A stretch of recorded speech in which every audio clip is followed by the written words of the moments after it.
Welcome back to another episode of Day One Radio on Live Hip Hop Daily. Appreciate y'all watching us there and listening on through CLNS Media. You can always find the podcast. If you don't catch it live, you can catch us on iTunes, or they call it Apple Podcasts now, Stitcher, Spreaker, Google Play, anywhere else that you can find your podcasts. And as you see, or as you hear, my brother Maurice Garland is not with me today, but we're going to keep it rocking. There's a lot going on out here. I'm sure Herb is going to chime in, the producer. We was already talking before the show about all the crazy stuff going on in the world, but before we get into anything, man, I think one thing everybody's excited about this week is the return of the show Atlanta. And they did, shout out to Donald Glover and his brother Stephen Glover and everybody involved. They did some dope events here in the city over the last couple of days. So Saturday, they did an ice block party at Ponce de Leon at the Ponce City Market that was crazy. It was probably top 5, one of the best parties I've been to in Atlanta, hands down. And I went to college here. So I was partying in Atlanta when Atlanta was Atlanta, before the bottle service and before BMF and all of that. Like, I was here when it was cool. So that was a super dope event. And then earlier this week, they shut down the drive-in, and I haven't been to the drive-in in God knows how long, probably 10, 15 years, but they shut down the drive-in to do the actual premiere of the show. And if you guys have been paying attention, the show is called Robbin Season. During the red carpet premiere, we got a chance to speak with a co-executive producer, Hiro Murai, and writer/producer Stefani Robinson about exactly what Robbin Season means to the show. What can fans expect from Robbin Season? Because the name already has people excited. Yeah, I mean, as the name suggests, it's a little bit darker. I think there's a lot more drama in the air. But it's in a lot of ways, it's the same show, just stronger. I think it's just more potent. And expect some robbing. I think it's pretty wild. I think just expect more of the craziness from season 1, maybe even more so. We also got to chop it up with Donald Glover real quick and ask him if a robbery attempt or him being robbed in Atlanta played into how they wrote and produced the season 2 of the show. Yes, but I kind of know that person, so I don't want to say. So, let's say like that thing. It gets real from the absolute jump. We was all sitting there watching the first 2 episodes. And it was like, damn, am I watching a comedy? Am I watching some gangster shit? Am I watching some drama? Like, it's official. I don't want to give away too much. The show starts on FX on March 1st, I believe, at 10 p.m. But it's official, man. Like, they have gotten some next level situations, and I gotta take my hat off to Donald Glover for being able to pull off having his brother, in a damn near all black writer's room. Being a black woman as a writer and producer on a major hit show, do you recognize like how special that is in Hollywood? I do. It's a great question. I have a hard time internalizing that, I think. It's a lot of responsibility and pressure, but I think in an amazing way. I think I'm just more than anything more honored to be here. So happy for the opportunity and just more than anything hanging on to that. I don't know. It was a risk. I really don't know how it happened, but it was a risk, and FX was gracious enough to let us do it. So yeah, and it just worked out. So like I guess I'd just say thanks to FX probably. Like they have gotten some next level situations, and I gotta take my hat off to Donald Glover for being able to pull off having his brother, in a damn near all black writer's room and an Asian co-executive producer and doing the show and running it and having this high of control over what's going on and putting out a good product. Just a lot of times people have control and the shit sucks, but it's actually a dope ass product, and I got to give it to them. I think one thing people are gonna gravitate to is that Cat Williams pops up in the first episode as Paperboy's uncle. They call him Alligator Man because he does have an alligator, if y'all have seen some of the previews or whatnot. So that was kind of crazy. And even that was very dark. Like it's funny, but it's real, and it's like authentic to the struggle of what's going on with a lot of people in Atlanta and any inner city across the country. And I think they a lot of times from season 1, we saw the progression of Paperboy and him coming up and all of that stuff, and you just expect in season 2 that they're going to be balling and doing their thing, but it's still struggles. He's still trapping. He's still dealing with fame. He's still dealing with the being a straight-ahead rapper in a world full of mumble rappers. So it's real. Like, and I got to take my hat off to them for sure, but definitely watch the show, man. I saw the first 2 episodes, and I was definitely impressed. Like, they got standing ovations after both episodes. Like, it was truly official. So make sure that y'all check out the Atlanta show for sure when it comes out. Something else is dropping this week. Me and Herb was talking about Unsolved, 20 Years No Justice, a 10-part true crime series based on the murders of Tupac and Biggie. Are you gonna watch the show, Herb? Maybe, because first of all, I didn't even know 10 parts. To me, that's too much. I think that's like 10 hours. Right. It's got to be 10 hours. I doubt they're 30-minute episodes. So you're talking 45 minutes of content plus commercials. And then stories we've heard and we know. So it's like... It's ironic that you say that. Me and Maurice were at one of our guys, KB, celebrated 20 years of his barbershop this weekend, Off the Hook Barbershop here in Atlanta. So shout out to them. But we were just chopping it up, and we were like, yo, I understand that, it's 20 years, things go in cycles, so it's a nostalgia thing, but it's like, it's damn near overkill. Like, we had the Death Row Chronicles thing, we had A&E did a Tupac or a Biggie thing, one of the two. I think a Biggie thing. My man P. Frank Williams, friend of the show, he did the Pac thing on Fox with Ice-T and Soledad O'Brien. So it's like, I understand if things are getting greenlit, then you go with it. But it's like, 10 parts? That's a lot. Yeah, it's too much.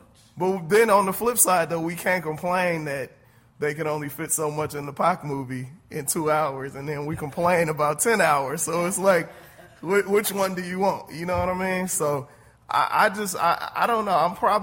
I'm definitely not going to like sit down and watch all of it. This will probably be something I probably don't finish until like the summer if I do sit down and watch it. I'm just not sure what new they can bring to the table. That's the thing, and I think they selling it like they gonna have. There's something that's gonna be shown that we don't know, and I don't believe that. Yeah, I mean, I think it's for the young crowd. Actually, they trying to. Me and Reese were talking about that, and he was saying like we actually lived through this, and we were around, and we consumed the content as it was happening. You know what I mean? Like, we are from that era. Like, I met Pac. My cousin recorded songs with Pac. You know what I mean? I seen Big live. I was there. You know what I mean? So it's just, I don't know, man. I want to sit down and watch it and really take it in, but I take all this stuff with a grain of salt, especially when it's going through a huge machine that is USA. At the same time, I think it's good they might be overkill that they're doing it. But like you said, for younger people, because if we get to the point to where the next generation, they be like, who is Pac, or what, right. They don't know the legacy of Pac. Right. It's just like now it's being disrespectful, and it's like, okay, that education wasn't put out there. But I mean, I can see where y'all coming from saying it's overkill. Yeah. It just, it probably just ain't for y'all. That's real. That's real, and I respect that. I feel like it's for probably for younger people, for people that were there that want to reminisce, and also for people that maybe that are of age but were completely in another lane during those times. Because people forget, like, Pac was only on for like 6-7 years before he was killed. Big was only on for so long before he was killed. So this is a small moment in time that just had that much impact. But we'll see. Have you seen the Death Row joints? I watched it. How is it? The Death Row Chronicles, which I believe is on BET On Demand now. It's a lot of hip hop stuff on TV right now, which is good. Dope, yeah. That's good. I like the fact that they talked to Suge a lot. They pretty much, he damn near narrated it from prison. I'm not going to say I felt bad for him watching it, but I was like, yo, man, like, we saw the fall of Death Row and the fall of Suge Knight over time. You know what I mean? They had a strong run, then fell off, and never came back. But to watch it over like 3-4 hours is insane. You know what I mean? Like, this dude was on top of the world. Like, Kevin Powell, I don't know if you guys aren't familiar, former writer for Vibe, you know, has done some political things in Brooklyn. He made an excellent point. He was like, this label had one of the most iconic figures in music ever in Tupac, had one of the best rappers ever in Snoop, had arguably the best producer of all time in Dr. Dre, and one of the best geniuses in marketing and putting out music in Suge Knight, and was super successful and then just went away. You know what I mean? And it's sad, man. Like, and one thing I want to say, Daz just released the album Daz Mataz like last week. People sleep on Daz, man. Like, from a business perspective and a music perspective, Daz is responsible for a lot of stuff y'all have heard. Right. And what's ill is he's talking about putting out his version of stuff. So I'm thinking, like, it's going to be an overkill with that, too. Possibly, but I will say this, like, joints like Ain't No Fun, Daz made Ain't No Fun and then brought it to Dre, and Dre put his thing on it, which you can't take away from, because when Dre touch it, it just sound different. It's a different ball game. But, you know, Daz produced most of the hits on All Eyes on Me. Like, that dude, all of the Dog Pound album, like, he's ridiculous. But not to get off on a tangent at all, it was crazy to watch Suge go from being on top, running the game, everybody respecting or fearing him, to being irrelevant. And I used to be in Vegas a lot for work, and I run into Suge all the time. And we would chop it up, and he was super cool. You know what I mean? But it's like, still, like, bro, you are who you are. You know what I mean? Like, everybody can't be wrong. Too many people got stories. So when you met him, did you feel an intimidating presence about him? Nah, I don't really believe in that. I'm like you. My pops taught me, if you 6'12" or 5'2", the space between your brain and your skull is the same. Anybody can get knocked out. That's how I was taught. That's how I was brought up. So I don't really believe in that. But he was cool. Like, I came at him with respect. He treated me with respect. You know what I mean? I ain't no street dude to no extent, you know, of the imagination at all. I'm just a regular cat. But, you know, you carry yourself as a man, you demand respect. That's just what it is. And I was working on some documentary stuff. We exchanged information and everything. Like, he was a cool dude. You know what I mean? I didn't have no issues with him at all. But like I said,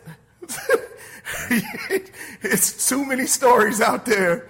He tried to portray himself as on the Death Row Chronicles thing as Frankenstein, Frankenstein's monster, as the guy who everybody wanted to portray as a bad guy, as a monster, as an evil dude, but he was just trying to help people. And in his mind, I'm sure that's what it was. But if you surround yourself with, you know, gangbangers, and when you surround yourself with gangbangers and people, not that there's anything, well, I got friends that bang, but whatever. When you surround yourself and people doing dirt, and people scared to come to the studio and stuff like that, like, it just gets crazy. And he, you know, financially, he did a lot of people wrong. Like, that was another thing in the documentary. They was like, all them houses, all them cars and everything, when he went to jail and the FBI seized stuff, like, it was people that just didn't have nowhere to live no more because everything was under the name of the label. You know what I mean? So it was.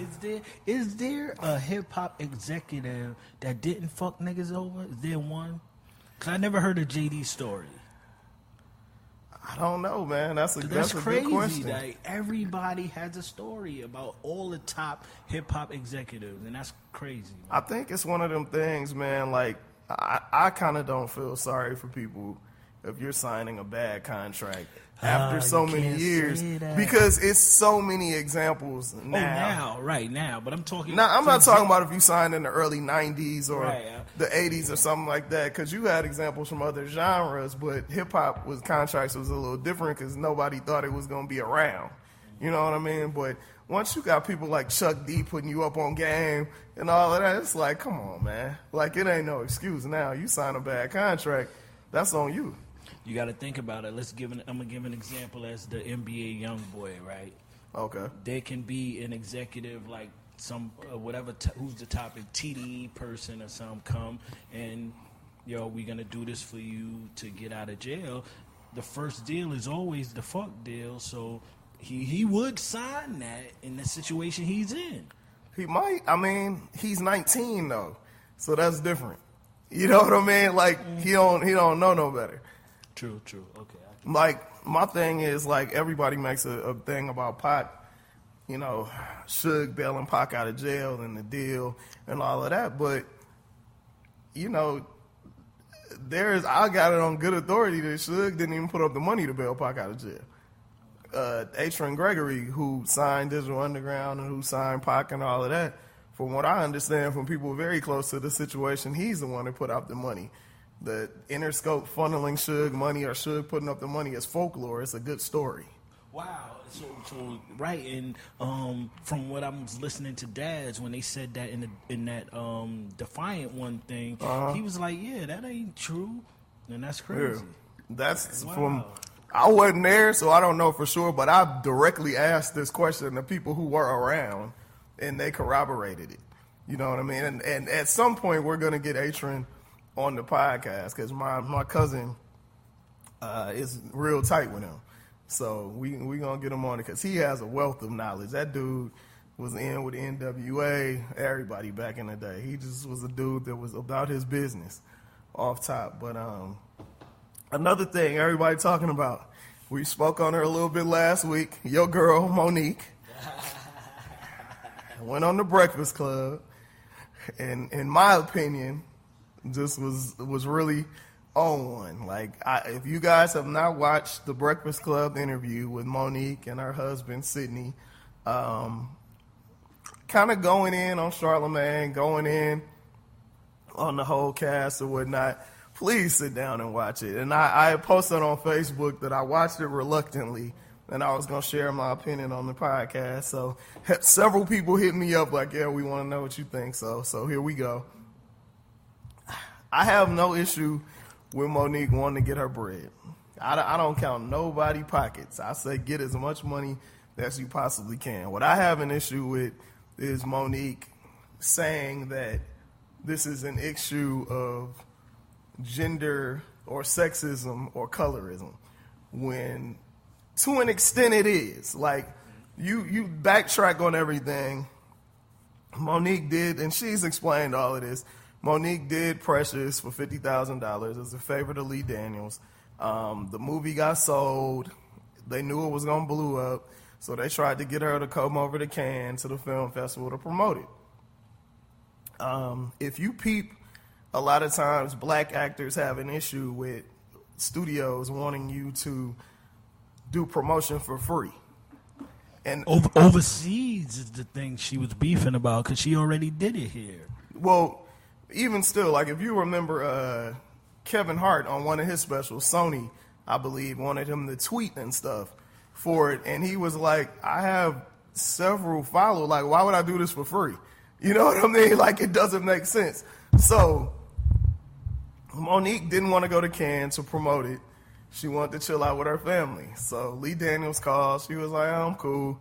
I'm going to relax. The studio, I believe, was Lionsgate called.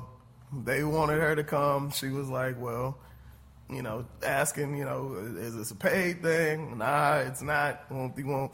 Granted, these studios do cut checks for promo to mainstream actors and actresses. So I understand that 100%. Tyler Perry calls. I'm cool. Oprah calls. I understand standing on your principles. My nigga, if Oprah called you to do something, you probably should do it. It's probably a good idea to do it. Oprah reaches very, very long. And that's black woman to black woman. You know what I mean? So she didn't do it. Long story short, she didn't do it. She didn't go over there. And so people started saying she was difficult to work with. I can understand that.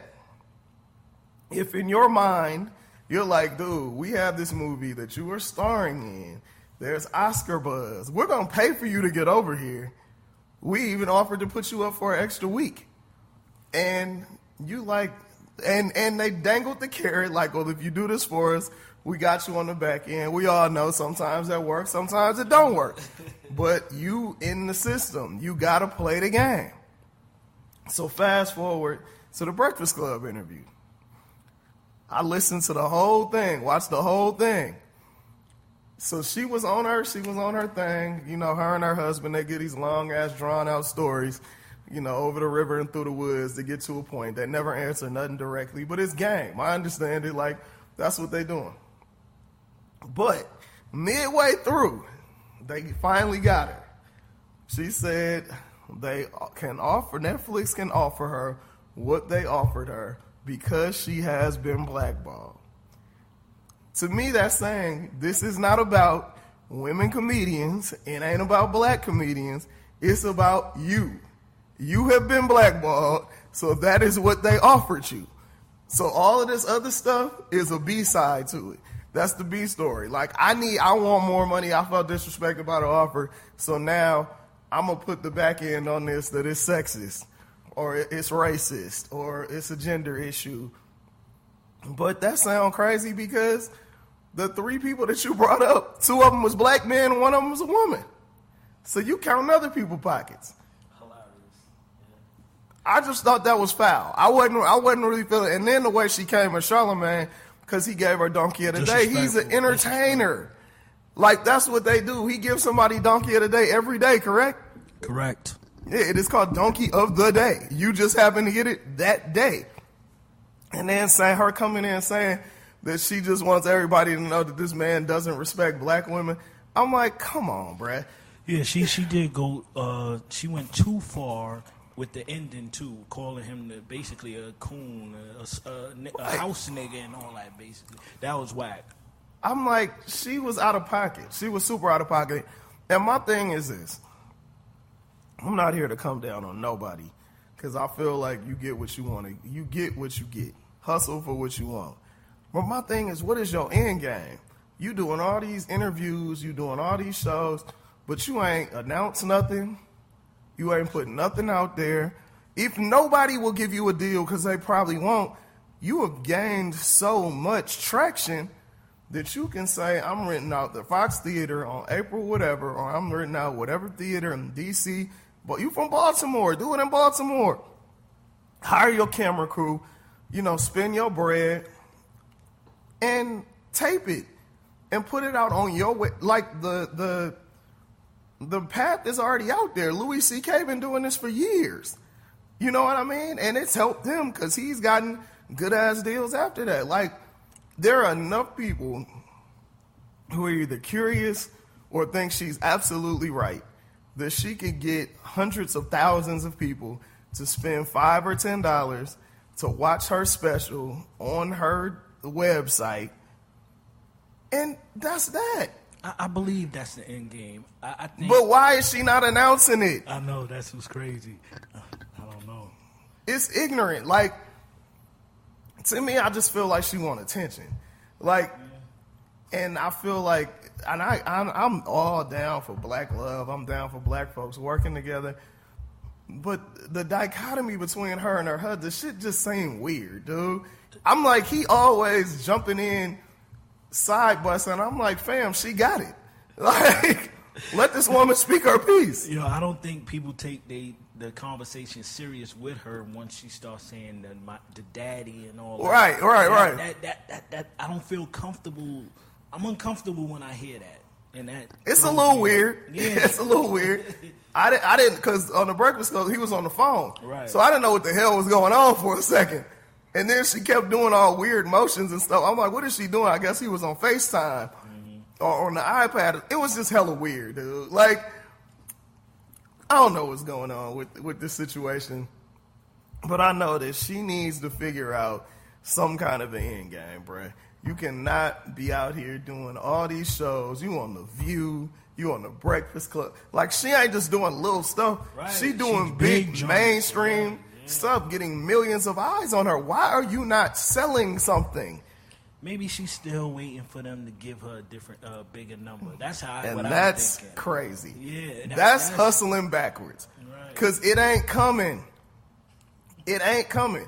Dude, I don't know what deals Netflix has done giving like Melanie Camacho and Trevor Noah and all of these people. I doubt it was multi-millions. Right. And my thing is, dude, what is the end game for Netflix? Because it's very few people that don't have a Netflix subscription that are like, I'm going to sign up for Netflix to watch this special or that special. I'm pretty sure that number is low. Those of us who have Netflix, the money just come out every month, and it is what it is. Whether we watch it or not, they get their bread. Right. So I haven't seen advertisements on Netflix, so I don't know if they're leveraging like product placement within certain things or what. I'm sure there's some kind of method to the madness because they spending billions on content, so they're making their money somewhere.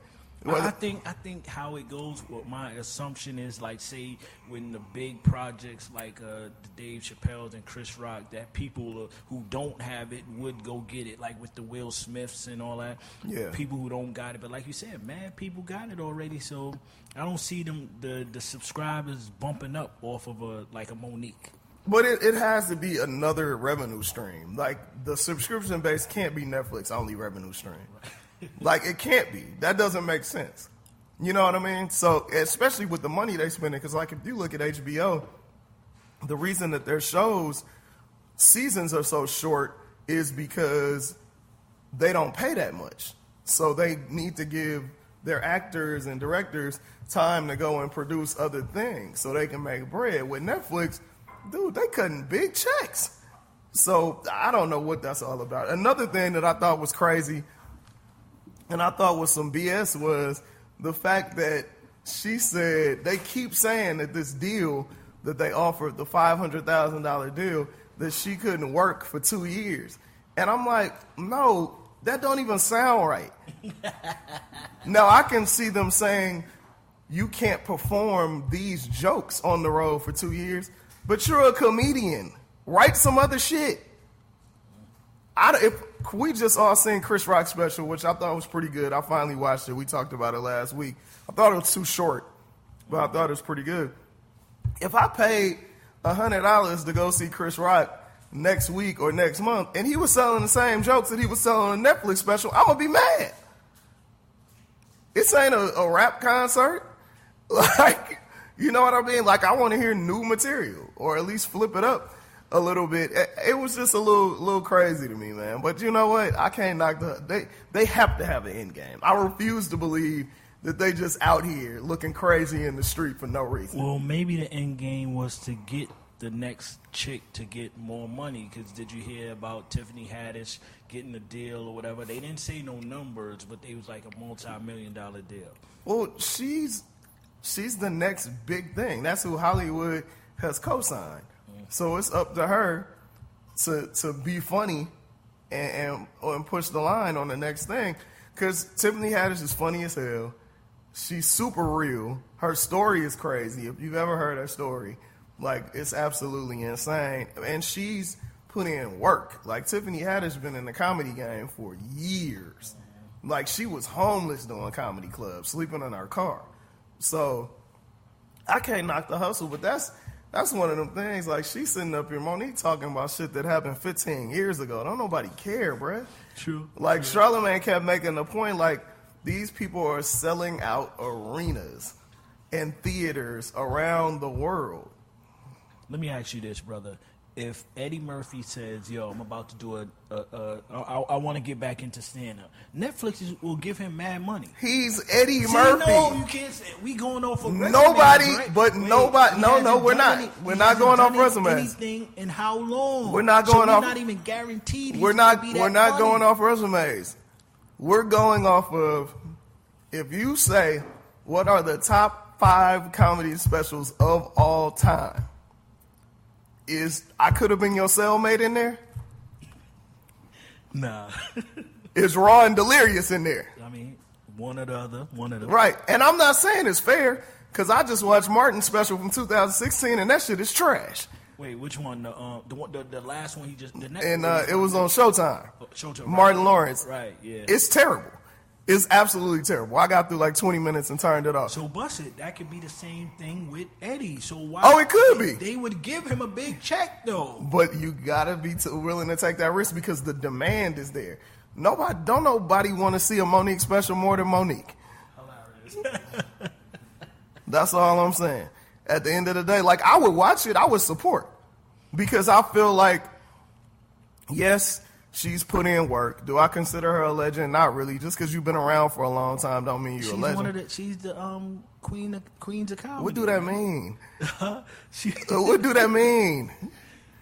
Like, Adele Givens is funny. Samora is funny. Miss Laura is funny. Yeah, to me, there you go. as far as female comedians, I think Lunel is the funniest female comedian out there. She hilarious.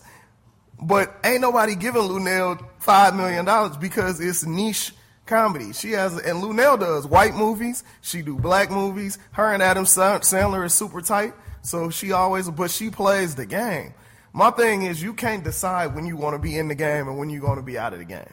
If you're going to be in the game, if you're going to go to Netflix and you're going to negotiate and try to make some shit happen, then you got to play the game.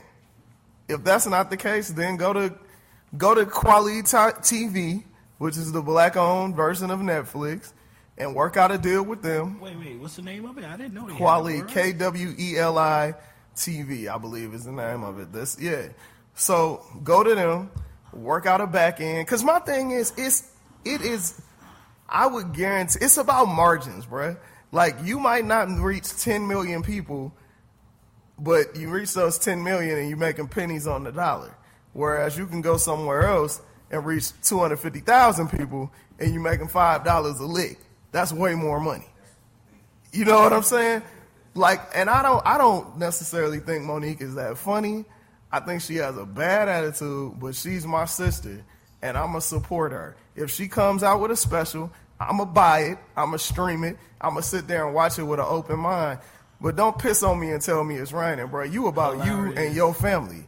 You are not tripping off of the next one that's coming up and putting them under your wing and giving them the game, because they really watching how not to do it. Hilarious. You know what I'm saying? With you, because I guarantee you, if she could go back to them conversations with Oprah, it would be a different ball game. Did you see the picture Charlamagne put up? Oh, that's hilarious. Yeah, hilarious. I guess it was that they did the Wrinkle in Time joint in L.A. last night. So I think Charlamagne was there, and he watched it and took a picture with Oprah. And the looks on their faces, you knew what they was talking about. Yeah, it was so funny. You knew what they was talking about. Funny. I can't knock the hustle though, man. Do what you do. And I just thought how she handled it was foul. And it doesn't make sense to me. But let me ask you, does she deserve more than 500,000? You deserve what the market dictates. So then, but like she said, there hasn't. I think 500,000 is a foul offer. I think it's whack. But I think instead of saying, you don't beg master to give you what you want. True.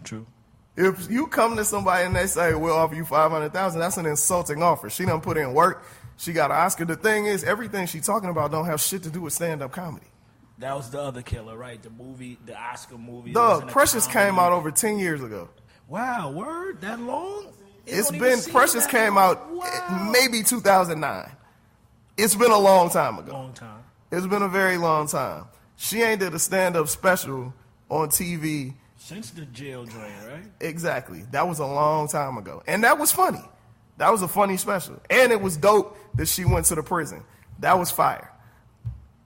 The Queens of Comedy tour, that was 15 years ago. But when they say sell out arenas, that's what they did. They was rocking. It was 10 to 15 years ago. My thing is this, and I'm going to leave it alone. Chuck D is a legend, correct? Correct. Nobody would disagree with that. Chuck D is a legend. True. If Public Enemy announced a tour tomorrow and the tickets was $300, ain't nobody gonna be there. Jay-Z is a legend. Jay-Z announces a tour tomorrow and the tickets are $300, they gonna sell. They're gonna sell.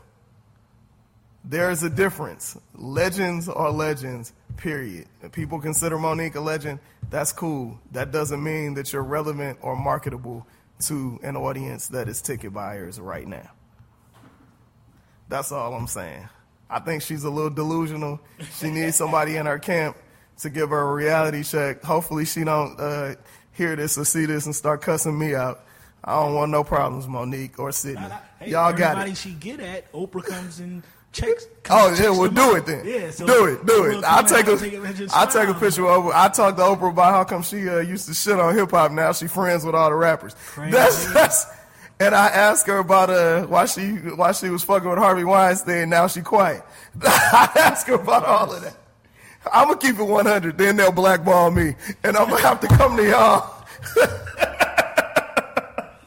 I'm gonna have to come to y'all like, hey man, they offered me $500,000 for the rest of my life. I couldn't take it.